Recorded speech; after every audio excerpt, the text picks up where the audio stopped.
Good morning, students. Today we are going to start a new chapter, chapter 9, Human Resources, page number 183. Okay. Now, first is introduction. People are considered to be the most important resources of a country. जो peoples होते हैं उनको क्या माना जाता है? Most important resource माना जाता है कंट्री का, बिकॉज क्योंकि they utilized and convert all the natural resources like land, water, soil, mineral and forest into useful products. क्यों माना जाता है लोगों को, मतलब इम्पॉर्टेंट क्यों माना जाता है बताइए? People are considered to be the most important resource. People को मोस्ट इंपॉर्टेंट रिसोर्स क्यों माना जाता है? बिकॉज ये लोग क्या करते हैं, ये लोग यूटिलाइज करते हैं नेचुरल रिसोर्सेज को एक अपना यूजफुल प्रोडक्ट्स बनाते हैं. नेचुरल रिसोर्सेज आपको पता ही है, लैंड, वाटर, सोयल, मिनरल, ये क्या है? अपने नेचुरल रिसोर्सेज. और ये इसको किस में कन्वर्ट करता है? किस में कन्वर्ट कर देते हैं? यूजफुल प्रोडक्ट में, है ना. Convert in forest into useful products. These people are known as human resources. इसलिए पीपल्स को क्या माना जाता है, क्या कहा जाता है? Human resources. The development of country does not depend only on its size but also on the skill of its citizen. जो किसी भी कंट्री का डेवलपमेंट होता है वो उसके साइज पर, on its size but also on the, तो मतलब ये नहीं कि उसके साइज पर निर्भर करता है, बल्कि वहां के सिटीजन्स के स्किल्स पे भी डिपेंड करता है. Only healthy, educated and motivate people can utilize resources to the maximum. अब जो ये हेल्दी और एजुकेटेड और मोटिवेटेड लोग होंगे वही इन का यूटिलाइज रिसोर्सों का यूटिलाइज क्या कर सकेंगे? मैक्सिमम कर सकेंगे. Hence to call a group of people resources we need to have these attributes in them. ठीक है. Both the quality and the quantity of population is vital for the optimum utilization of resources. मतलब जो ये संसाधन होते हैं, resources होते हैं, इनका जो इष्टतम उपयोग होता है के लिए जनसंख्या, मतलब अगर आप इनका उपयोग करना चाहते हो, जो पॉपुलेशन है वो किस पे डिपेंड करता है? पॉपुलेशन की गुणवत्ता और मात्रा, ये दोनों ही बहुत ज्यादा इंपॉर्टेंट होती हैं किसी भी रिसोर्स का आपको अगर उपयोग करना है तो. समझ गए ना. अगर रिसोर्स का यूटिलाइज करना है तो पॉपुलेशन की जो क्वांटिटी है वो, और जो उसकी जो बहुत क्वालिटी एंड क्वांटिटी, मतलब क्वालिटी एंड क्वांटिटी किसकी? पॉपुलेशन की, वो दोनों बहुत ज्यादा महत्वपूर्ण होती है. ठीक है. Now next topic is distribution of population. The population of the world is not evenly distributed. आप सब जानते हैं कि पूरे वर्ल्ड के अंदर जो पॉपुलेशन है वो इवनली डिस्ट्रीब्यूटेड नहीं है. इवनली नहीं है ना, कहीं भी समान नहीं है, हर देश के अलग अलग पॉपुलेशन है. More than 90% of the world's population live in only 10% of the land surface. मतलब 90% जो वर्ल्ड की पॉपुलेशन है वो कहाँ पे रहती है? 10% of the total land surface. Total land surface के केवल 10% पे रहती है. The presence of human race around the globe is known as population distribution. The presence of human race around the globe is known as the population distribution. For example, आप इसको for example से अच्छे से clear होगा. Northern hemisphere has more populated since it has more land area as compared to the southern hemisphere. Southern hemisphere से ज्यादा है northern hemisphere के पास जगह, इसलिए वहां पे क्या है? पॉपुलेशन भी ज्यादा है. ठीक है. Now turn your page. देखिए ये एक मैप दे रखा है वर्ल्ड का. इस पे आपको डेंसिटी ऑफ पॉपुलेशन के बता रखा है. देखो ये ग्रीन कलर है वगैरह, ये बता रखा है कि डेंसिटी ऑफ पॉपुलेशन कितनी है.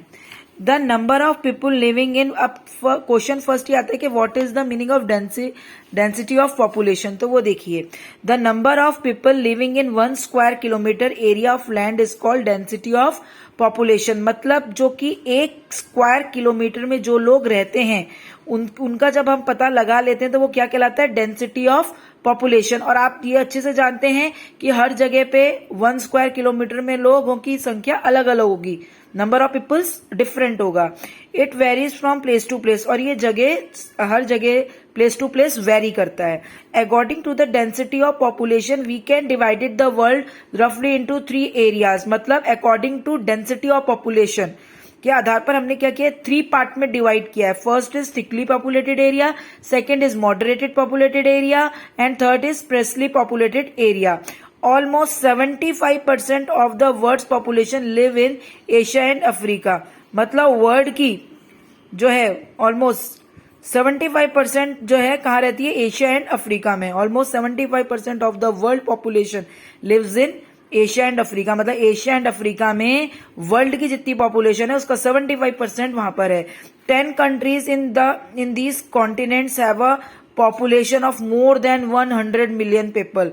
और 10 कंट्रीज इन दिस कॉन्टिनेंट, इस कॉन्टिनेंट की जो 10 कंट्रीज हैं उनका जो पॉपुलेशन है वो मोर देन 100 मिलियन पीपल है।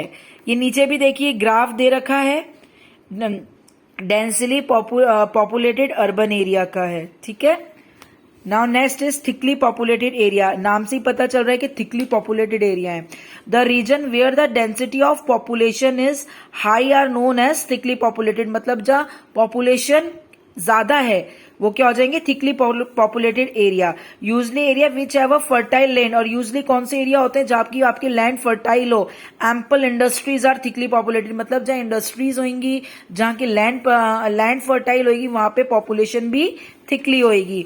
Reason in south and southern Asia are thickly populated because the warm. अब ये जो रीजन बताए गए हैं साउथ और साउथर्न एशिया के, वो थिकली पॉपुलेटेड है क्योंकि warm wet climate and fertile soil are very good for cultivation. क्योंकि वहां पे क्या है, वार्म भी है, वेट क्लाइमेट भी है, जिसके कारण सोइल काफी फर्टाइल है और कल्टीवेशन के लिए काफी गुड है। तो राउंड द ईयर उसमें क्या आप पूरे साल भर क्या कर सकते हो, खेती कर सकते हो। Peoples are engage in intensive farming in this region. और इस रीजन के अंदर जो लोग होते हैं मोस्टली इंटेंसिव फार्मिंग ही करते हैं।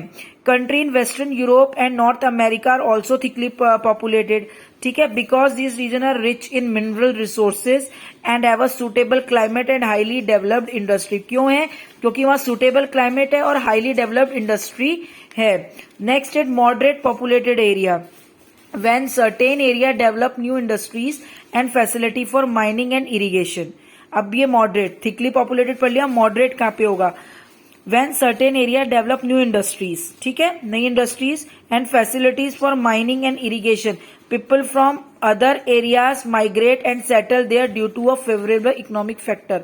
अब भाई जहां ज्यादा इंडस्ट्री डेवलप होगी, इरिगेशन और माइनिंग की फैसिलिटीज अच्छी होगी, तो वहां क्या होंगे, लोग एक जगह से आके वहां पर बसने लगेंगे, माइग्रेट होने लगेंगे, बिकॉज ऑफ क्या हो गया, फेवरेबल इकोनॉमिक फैक्टर हो गया, है ना। तो जहां पे इकोनॉमिक फैक्टर अच्छा होगा लोग वहां पे भी जाके बसेंगे। Such areas are moderately populated. अब ये एरियाज के नाम है जो कि मॉडरेटेड पॉपुलेटेड है। Examples are central USA, south Russia, eastern Europe, central China and parts of south America.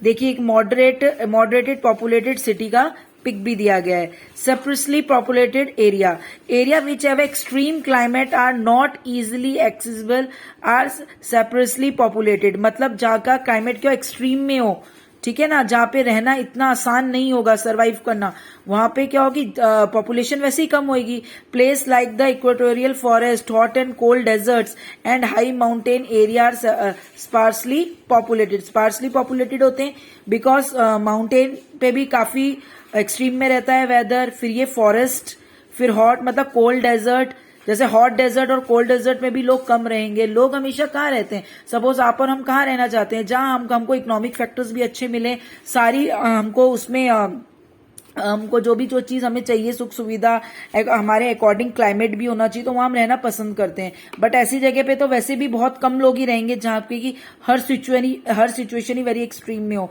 जैसे एक्सट्रीम क्लाइमेट है and are not easily accessible are separately population, ठीक है, जो जहां हम इजिली नहीं रह पाएंगे, है ना, तो वहां हम क्यों रहेंगे, तो इसलिए वहां पे जो पॉपुलेशन होगी वो हमेशा कम होगी। जैसे ये दे रखा है एक डेजर्ट का दे रखा है पिक और लिखा हुआ है स्पेशली पॉपुलेटेड एरिया। ओके।